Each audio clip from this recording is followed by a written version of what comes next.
Hi everyone, and thank you for tuning in. As I said in the last video, this channel is about learning. It's about everything that I can learn along the way in life and sharing that as much as possible with the community so that I don't keep it to myself. Basically, sharing is caring, and when you share something, you get richer. So that's my goal here. And for today, we will focus on one resource, which is a book that I found fantastic, and it's called Ultralearning by Scott Young. So I will do more video on this, but just know that when I read, I love to take notes. I love to take notes, marginalia in the margins of my books with a pen or a pencil. And then I love to copy my notes, and I love to synthesize them, and I love to write them again in another software, and so on and so forth. So basically, I have all my notes here from this amazing book, which is called Ultralearning from Scott Young, and I want to share them with you. So first and foremost, just know just to share about my experience with this book. I find this book is a gift for people like me. So I'm not saying that I will do amazing stuff with what I learn, but at the minimum, I found a structure because I love to learn, but sometimes I was like, what structure should I adopt? So this book is perfect for people who want to learn on topics and don't want to necessarily pay for a degree or having a degree for that matter on this topic, but just want to learn something maybe theoretical, but maybe not so much theoretical, maybe also practical. That's my understanding from the book. And also, it really caters to the needs of people like me who want to be self-learners, right? Because I also have a philosophy, which is, with internet, we are really gifted. So there is a lot of drawbacks, of course, but there is a lot of pros, which is we have access to all the knowledge in the world. The only problem is to curate it. In my opinion, that's the first step. It's really to be able to know, well, sorry, this is not maybe the first step. The first step would be to be able to determine what is worth learning. And so that is what Scott Young covers in his book. And then it's really about having a process and going through step by step all these necessary steps that will help you move forward in this learning journey. And I found this to be amazing because at the very beginning, when I started on this ultra learning journey, I was like, maybe to learn this, I need to have a degree, or maybe to learn that, I need to go to that school. And well, I don't have as much experience as Scott Young has in his book. So I think he passed a fairly difficult exam thanks to this method. I don't have in mind the exam that he passed, but it was super impressive. If I'm not mistaken, he did that in 6 months. Please correct me in the comments if you know better. But basically, he applied his own methodology with one project, and that went really well. And so he proved that basically you could learn as much in less time if you do it following a structure. Okay, so basically I will go through my notes step by step, and I will mostly read them and comment them out loud. And if you're interested in my notes, please let me know. I can send them to you. I don't have the specifics yet. As you know, I just kickstarted this channel and I have nothing set up. You can see no fancy background or whatever, but let me know if you're interested in my notes.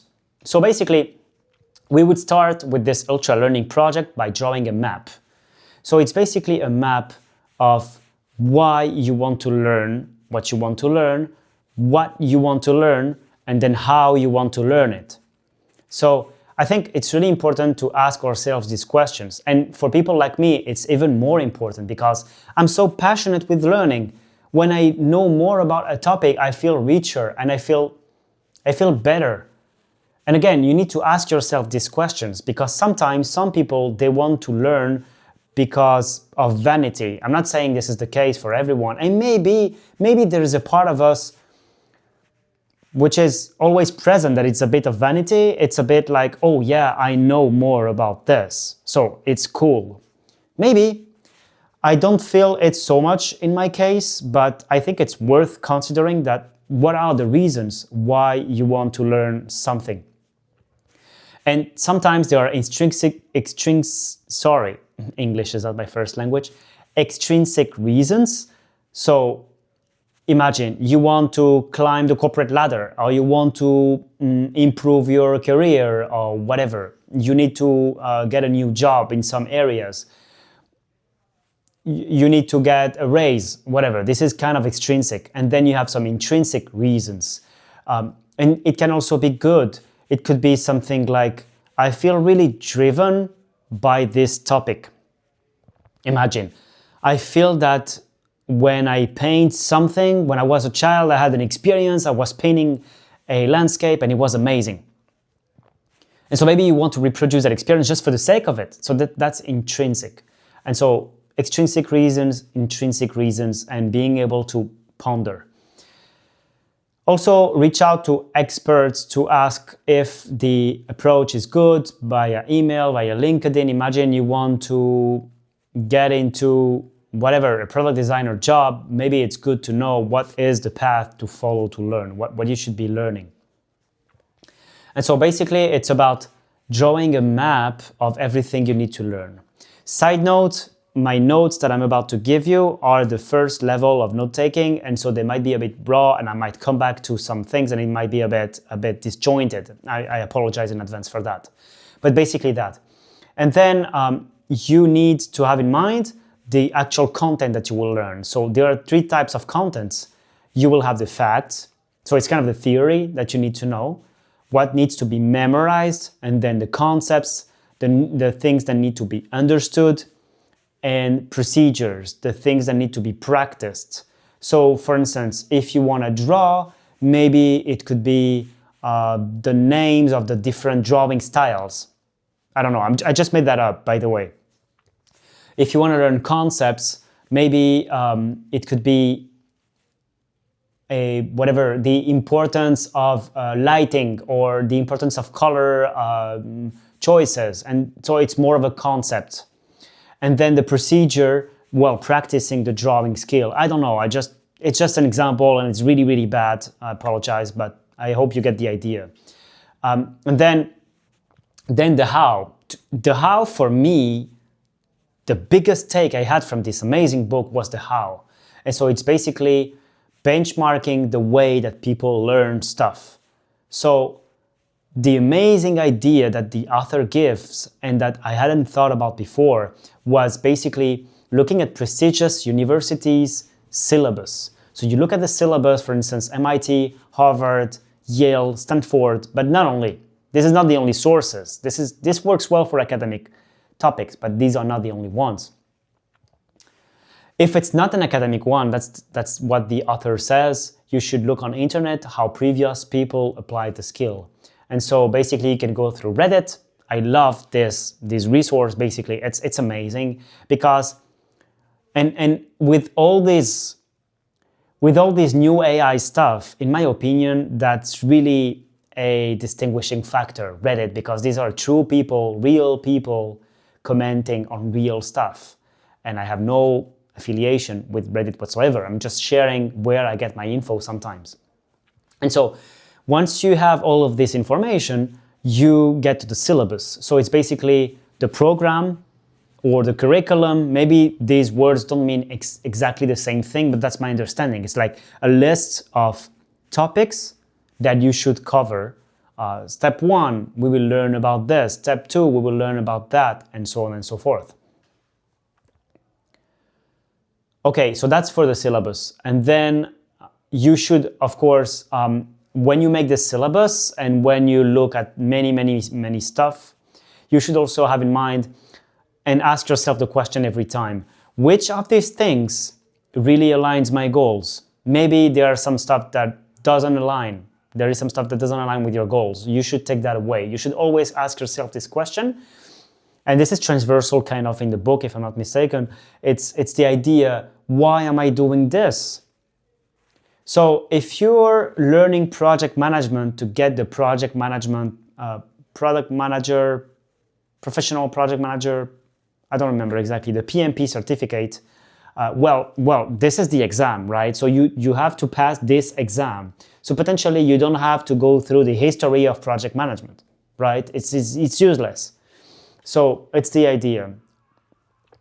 Okay, one great advice that the author gives is you usually know when you're procrastinating, because sometimes we want to get things perfect, and I'm really this type of person. I want to get things perfect, and so because of that, it really slows me down.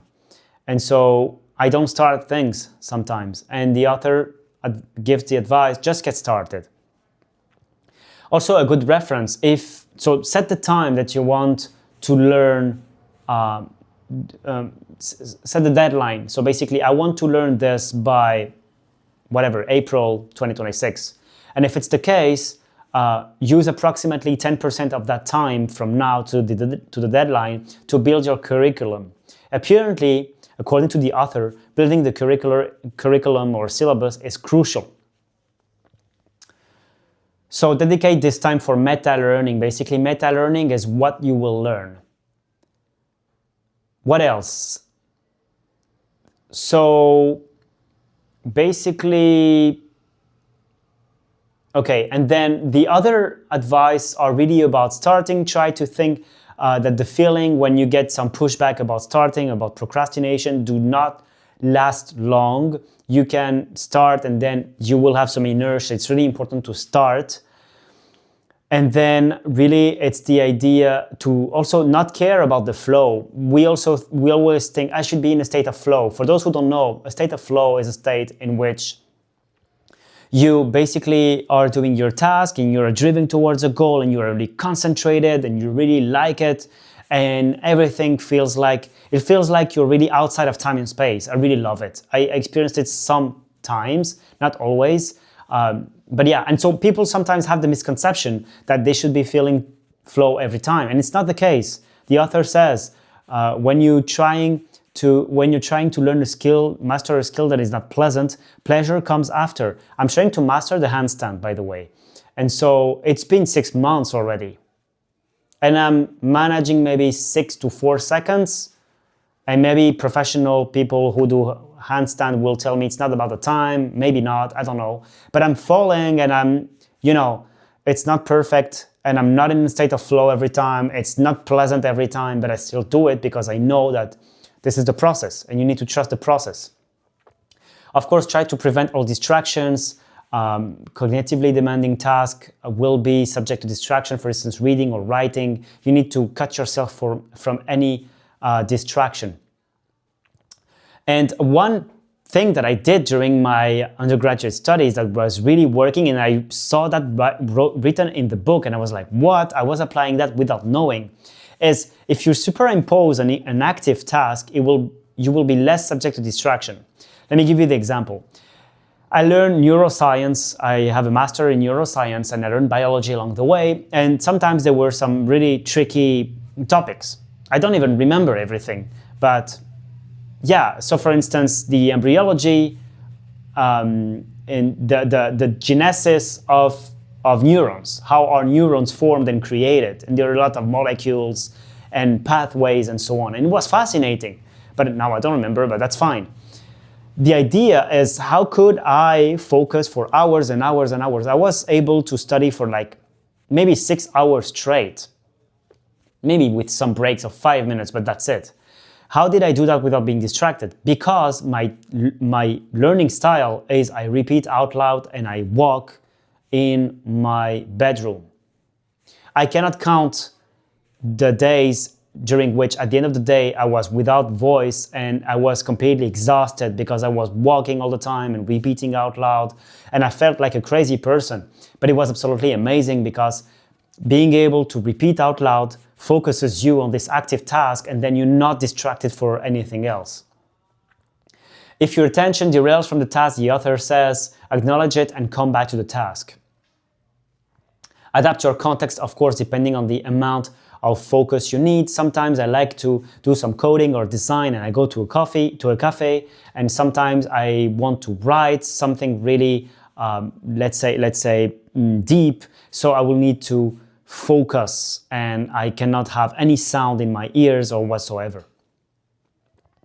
So then the author gives really great tips when it comes to focusing. It's really about, it's a muscle basically. So if you can focus for 1 minute, then try 30 seconds more and then increase progressively and try to fight this urge. Imagine you cannot focus for 15 minutes. Try 10 minutes, but these 10 minutes are sacred. You cannot take them away. You cannot interrupt them. And if you think about it, something that is distracting, acknowledge that, but come back to the task and don't leave. And if really you don't manage, next time do 5 minutes, but commit to it. And then there are some other topics like directedness. Basically, you learn better if you're tied to the situation or the context you want to learn in. That was my example about the project management certificate, if you want to do it. So basically, learn about answering the questions first, and you will be able to learn better. So if you train yourself with the questions directly. That is something that is really present in medical school. The first year exam, you just learn about answering the questions. Of course, it's not all there is to it, but you get the point. Choose learning activities that will connect more with the context. And I think that's pretty much it. Learn by doing the exact thing you want to learn. There is really not much more to it. If you repeat and repeat and repeat, you will learn, basically. And then there is also the idea of overkill that I found interesting. Put yourself in an environment in which the demand of skill will be high. Aim for an accomplishment that is high. Imagine, I want to write a book. Maybe that is too high, I don't know. I want to write an article or whatever else, but put yourself in an accomplishment that is high. I want to publish this video. I want to have a photo exposition, and so on and so forth. Do some drills, do some testing along the way. So when you learn about something, take some exams, take the test. You can check the resources, syllabus, and so on. They oftentimes give you some example of testing that you can do on these topics. You can also do what the author calls the direct then drill approach. So you start by practicing the skill you want to learn, and then you analyze what are the gaps. So imagine you want to learn to cook. Maybe put yourself directly in the kitchen and try to cook something. And then when you will cook, you will identify, oh, well, I want to put this spice in. Does it combine? Oh, maybe I have a gap in knowing the pairing with spices. Maybe I should learn about the pairings with spices. Or, oh, I want to cook this chicken. What is a good way of chopping it before cooking? Whatever. You start by doing, and then you identify the gaps, and then you go find some resources to help you fill these gaps. And then there is a note on time slicing.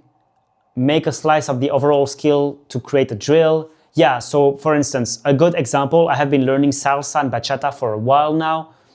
And I love it because teachers are really, really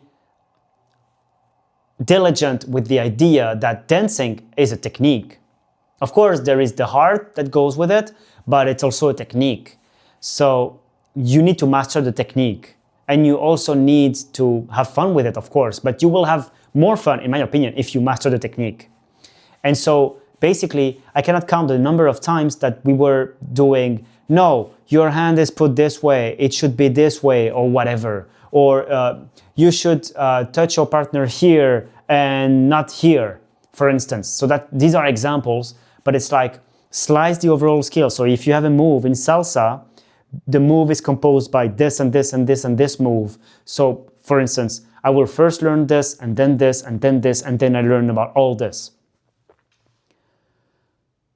And I think that's pretty much it. Let me just check my notes. There is also this idea of free recall. So that's something that I hadn't mentioned. When I used to study in my undergraduate studies, the technique that I said about repeating out loud, it was not reading out loud, by the way. It's what the author says is the best option to learn. Apparently, I don't know. So it's called free recall.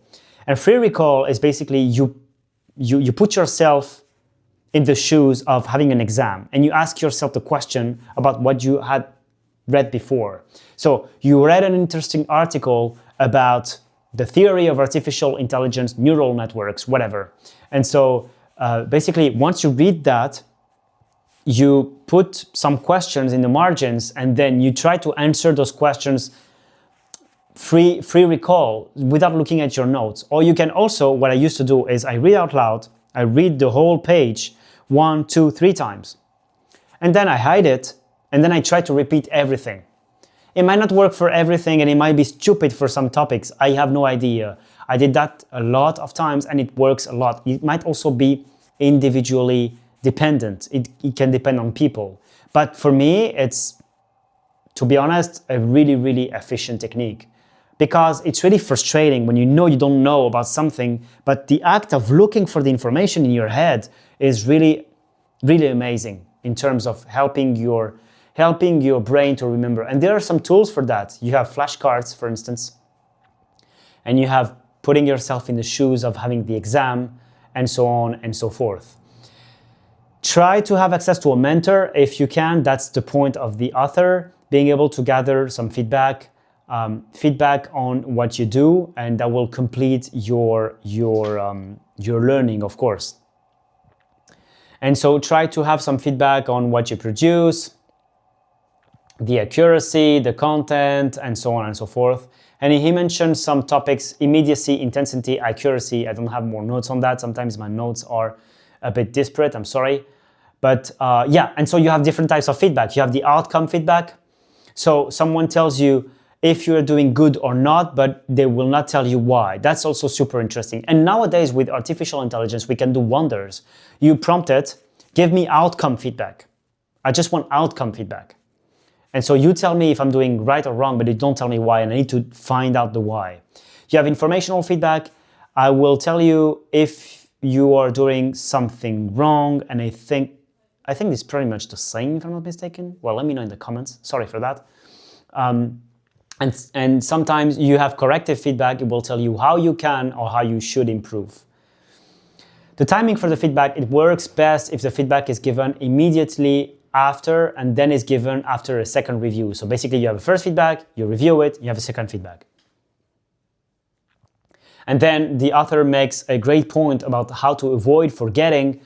So it's basically the idea of spaced repetition, and that's also something that I applied in my studies. It's I would review something on a Monday, and then I would review it again on a Wednesday, and on a Wednesday it will still be fresh in my memory. And it's kind of a muscle. If you stop going to the gym, your body will not be able to handle the reps, basically.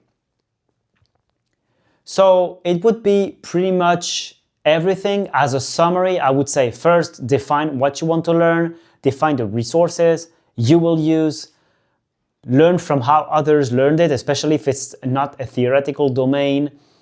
Look at forums like Reddit. This is a goldmine, to be honest. Direct to practice as much as possible. So try to put yourself in the shoes of the final situation in which you want to apply the skill. Use tests, backup materials, and drills, basically. Make time in your calendar and execute the plan. I hope you liked this first video, and I'm sorry if it seems I rushed through it. I'm actually almost without any battery left, so I just wanted this video to be recorded. And I hope you liked the pace, you liked the content. If you would like anything else, let me know. If you also want me to improve on anything, audio, whatever, presentation in the video, please let me know. I'm here to learn, as I said. So thank you for your time and see you in the comments. Cheers.